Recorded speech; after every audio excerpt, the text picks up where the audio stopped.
태조의 대를 이어 고려 2대왕 혜종이 되는 장자무. 아바마마, 제발 기운을 차려 주시옵소서. 아바마마. 태조 왕건은 임종을 앞두고 혜종을 위한 특단의 조치를 내린다. 고려사에는 혜종의 외가인 장화왕후 오씨 집안이 다른 아들들의 외가에 비해 그 세력이 약했다고 전한다.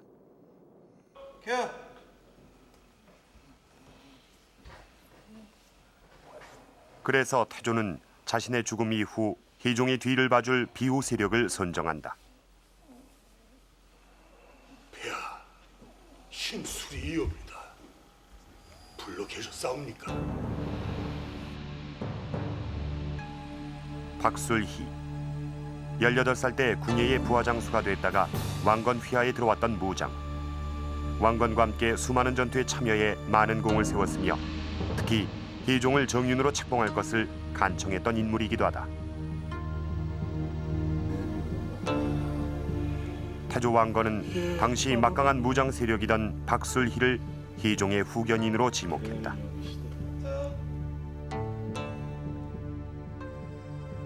태조의 뜻으로 혜종의 후견인이 된 박술희. 결국 박술희는 태조의 아들 가운데 유독 지지 기반이 약했던 맏아들 무의 비호 세력이 된다.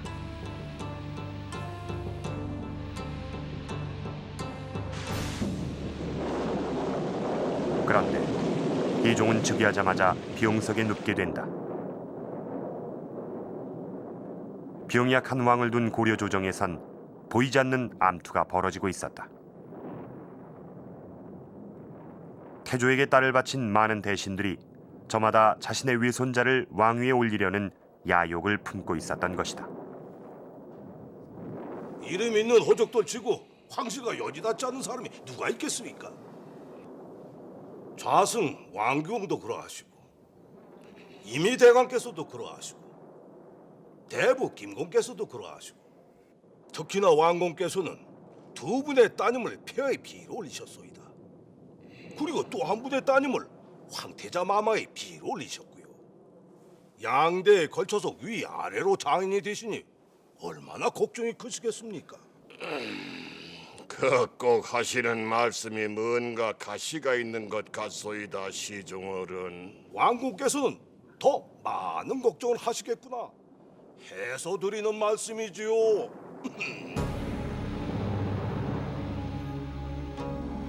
왕규, 두 딸을 태조 왕건에게 바치고 또 한 명의 딸을 왕건의 아들 혜종에게 바친 대표적인 외척 세력이었다.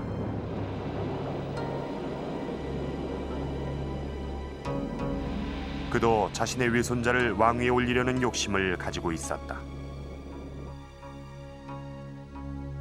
왕규가 심중에 두고 있던 인물은 자신의 외손자인 광주원군. 왕규는 광주원군을 혜종 다음의 왕으로 밀고 있었다. 잘 보셨소이다. 이 며칠 안 남은 신중짝이 오시다. 차기 왕위를 노리는 치열한 쟁탈전엔 왕실 종친도 끼어 있었다.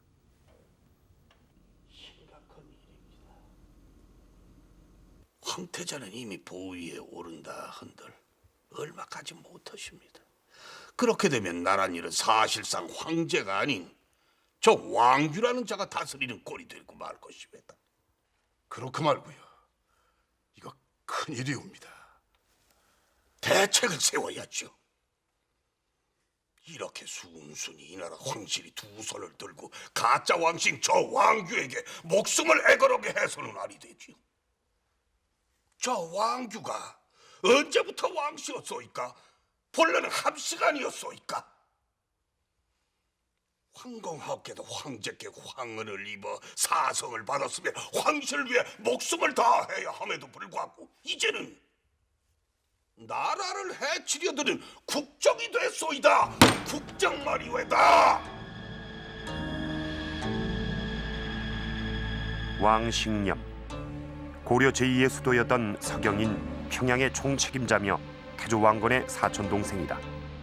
그는 외척 세력들이 고려 조정을 뒤흔들고 있는 것을 못마땅하게 여기고 있었다. 외척에 휘둘리지 않을 만큼 강한 인물.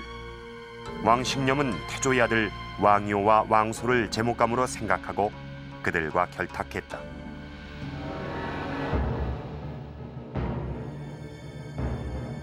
이렇듯 당시 고려 조정에선 희종을 보필하는 무장 세력 박술희와 자신의 외손자 광주 원군을 옹립하는 외척 세력 왕규, 그리고 왕요 왕소 두 형제를 미는 황실 세력 왕식념이 팽팽한 상파전을 벌이고 있었다.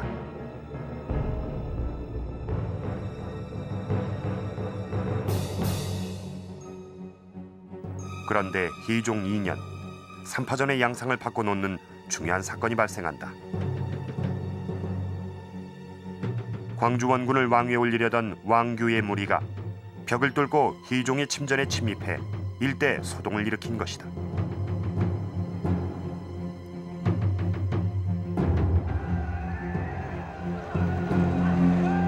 이 소식을 들은 왕식념은 왕규를 체포하기 위해 서경의 군대를 이끌고 개경으로 향했다.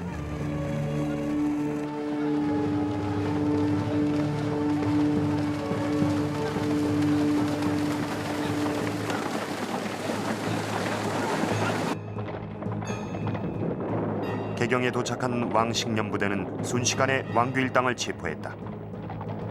쟁쟁한 라이벌이었던 왕규를 합법적으로 제거할 수 있는 절호의 기회였던 것이다.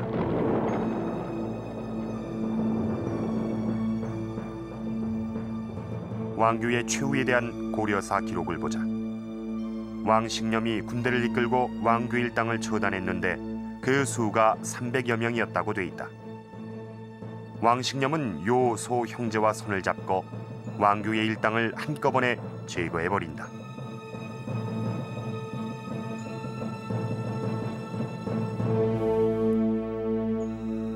왕위 쟁탈전에서 왕규는 왕식념에게 완패를 당하고 만 것이다. 그런데 그 즈음 희종이 갑자기 사망하게 된다.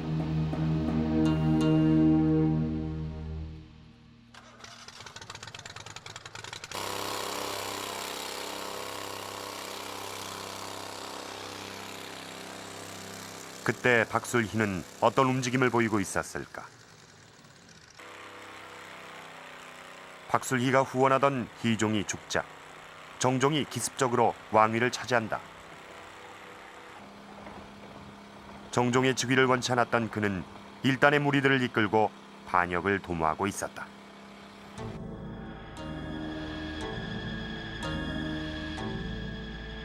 그런데 고려사에 따르면 정종이 박술희의 그러한 뜻을 눈치채고 귀양을 보냈는데 왕규가 정종의 왕명을 조작해 박술희를 죽였다고 돼 있다. 왕규가 박술희를 죽였다는 것이다.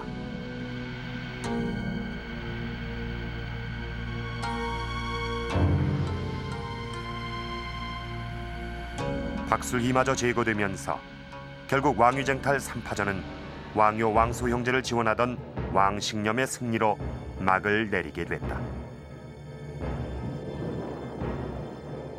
그런데 3파전의 결과엔 미스테리한 부분이 남아있다. 이미 왕식념에게 죽임을 당한 왕규가 어떻게 박술희를 죽였다는 것일까?